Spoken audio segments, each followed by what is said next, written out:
Hey, I'm Russell. I'm in Leeds. It's just after the Jubilee. We're between the Sweden and Argentina games of the 2002 World Cup. And I'm here to meet Mark Collet, the leader of the Youth BNP, or British National Party, who is a student at Leeds University. Leeds, sort of quite a multi-ethnic sort of a town. The student life at university is normally a time for a bit of liberalism.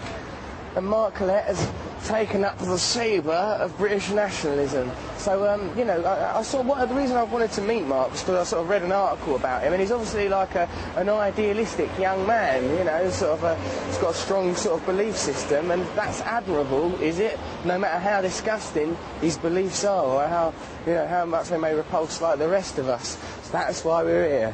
Naziboy. Do do do do do do do. I don't think I know any racists. Well, I mean, if I do know any racists, I talk to them about racism or anything. I wonder what they're like. I wonder if they take sugar. I wonder if his snot's so colour my snot. Here he is. Security conscious. I don't know what he's afraid of.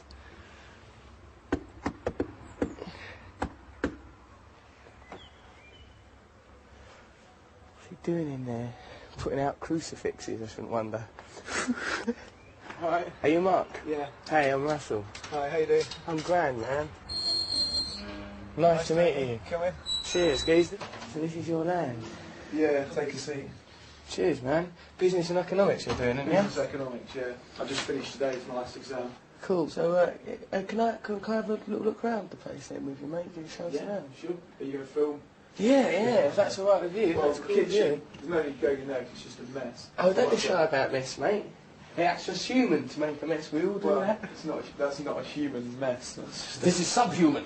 The person that made this mess is less than human, I believe, and should be treated as such.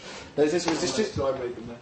You live here on your top, do you? No, I live here with my mate, but he's, I think he's run away with his girlfriend because he's finished his exams. So I don't know when he's going to be coming back. You do some boxing, do you? I used to do kickboxing, not too much at the moment though because of exams. Right, we do kickboxing. We thought if we couldn't talk you out of fascism, we'd just thrash it out of you. Unlikely. Who's this dude? That's Ian Stewart. He used to sing in a band called Screwdriver, but sadly he's dead now. Somebody cut his brake cable. Who do you reckon? Lefties or government, depending. Why would the government do it? Well, every time nationalists get a bit of a following, they always pull something naughty out of the bag. Really? Well, somebody does, don't they? I mean, like, look at Mr. Fortune in Holland. Pin Fortune? Was it Holland? Yeah, he was Dutch, wasn't he? Bang, you know what I mean? What, so you 6 times in the head, battered. Well, so you think it could be a conspiracy, Mark, from the government against... Well, every time, look, the media and the government go hand in hand. Your radical left, your media, are basically just tools of the government. Every time we start doing well, the radical left come out and they start screeching from the sidelines and the media slag us off. Come on, you know what I mean? They claim to be revolutionaries. They're not revolutionaries, they're just stopping popular advance of other parties. That's not very revolutionary, is it? I mean, when Le Pen's just about to go up against the, what's his name, Chirac, you know what I mean? You think all the revolutionaries would do the revolutionary thing, instead they went and voted for a corrupt Tory boy. How revolutionary is that? Not very. They just uphold a dying system. So you believe there's a general conspiracy in favour of the left? Not a general, I don't say anything about a conspiracy. Basically, the corporations and the media have got everything tied up for profit. Blair does what they tell him, so he gets his pocket filled, and the left just protect the system by going around doing their silly little marches. Silly? How come their marches are silly and I bet you don't... Well, we don't have marches. You don't have marches? BNP never march. Why is that? Well, it's just unproductive. I mean, the last thing you want when you're trying to get to Marks and Spencer's to get your lasagna and your bottle of wine is a load of people marching down the street stopping you from getting there. Well, instead we just go and knock on people's doors and speak to them because that's how people like to be treated. I think so.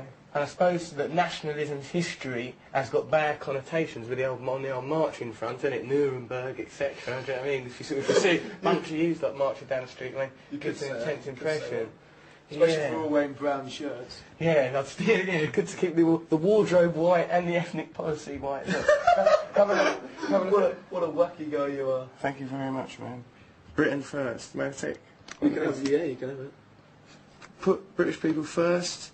Cut down on crime. Stop racist anti-white violence. Do you think that's quite a prevalent thing? Well, look, right. If you actually go to the Home Office website, you'll find out that there's 150,000 racist attacks every year in Britain, and 111,000 against white people. Really? Yeah.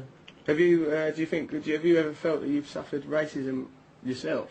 From like, you know... Not that I'm aware of. No.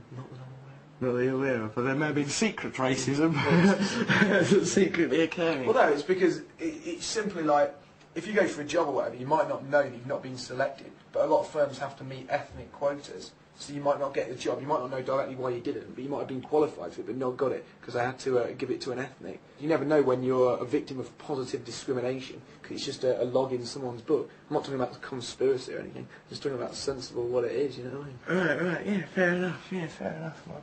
England expects. What do you think England expects of you, mate? Well, England should probably expect more people to join the BNP. Really? So listen, man, let me get my head around this. You're the leader of the young youth BNP. You're the leader of the young BNP. Yeah. What does that entail for you? Basically, going around the country, meeting people, giving speeches, just doing stuff like that. What do you enjoy most about being the leader of the youth BNP? Well, it's good fun. You meet a lot of nice people. You go around. You have a positive impact on people's lives. Are there any negative aspects to it? Certain lefties don't like me, but I'm not really bothered if those greasy freaks don't like me. Greasy freaks? Lefties? If those individuals choose to dislike me, I actually take it as a compliment rather than an insult. Really? When I look at the fat, sort of curly, ginger-haired ranks of the anti-Nazi League, you know what I mean? It doesn't worry me that these people are slagging me off. In fact, if they were on my side, I'd have to seriously consider changing. Let's go out at old Mark's house. We've had a little bit of a chat with him. So we're kind of comfortable together now. Stuff. He's off out to meet his girlfriend. He doesn't want to come for his girlfriend. He's worried about the whole... Do you know his girlfriend? She doesn't fully accept the whole BNP thing. She worries that it might be ideologically wrong and that, you know, that Mark might get sort of killed as a result of his belief system. You know, which would be terrible. What's up? That is a real funny thing to say. What's a funny thing to say, Mark? Get out here and stand up for your race. What's a funny thing to say? No, it's just, you know, the way you put it over just sounds ridiculous. What sounds ridiculous, sweetheart? What are you saying about my girlfriend? No, she's worried about you getting kicked in, isn't she? She loves you. Basically, shoo, so I can go and meet her. It's day 2 now, and we're on our way to pick up first Mark and then his mate Chris, a fellow young BNP member. We're going to get him from the airport. He's coming over from Germany. Apparently it's just a coincidence. So we're going to get them and then we're going to go and watch England-Argentina on the television together. Makes you almost worried about, like, you know, sort of thing that sort of any form of nationalism begins to be tinged with ugliness. It seems ugly to support England. Hope he's up bright and early, polished his boots, combed his head. Dun dun dun dun dun dun dun. Hello, how's it going? Yeah, pretty good. We phoned the airport. I think we're going to be all right. We'll be on time for Chris and everything. Brilliant. There's nothing to worry about. You're all right to come? I'm ready. We're at Leeds and Bradford Airport now. This is day 2 with me and Mark. We're the original odd couple.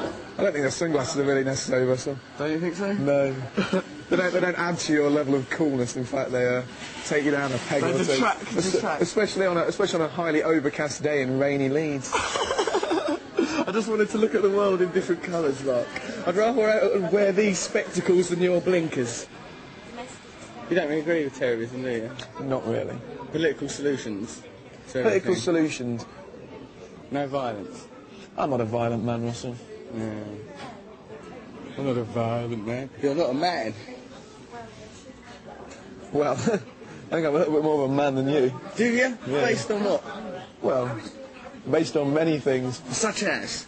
Well, I would have to take myself as more of a bloke, more of a man than you. I mean, look Based at on what? girly hair. You're a princess. Well, that's you. You're a little sweet princess, a little frightened rabbit of a boy. What's this map? Hong Kong, Kathmandu, Calcutta, That's what Delhi. Britain's going to end up looking like. One day Britain will have a black Prime Minister. Good! Good! No, it's not good. Of course it's good! Why is that good? Because this is a multicultural society. It should be represented. It'd be good to have a black Prime Minister. Well, you know, they don't sort of... What difference would it make? As long as he's not an idiot or a Nazi or something, cool, let's have a black Prime Minister.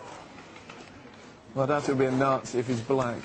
Well, I don't suppose you'd have him, would you? Right, mate, how's it going? How you doing? Good. All right. Hail, I'm Russell. Come out, let's go get a can. How's your fight? Yeah, all right.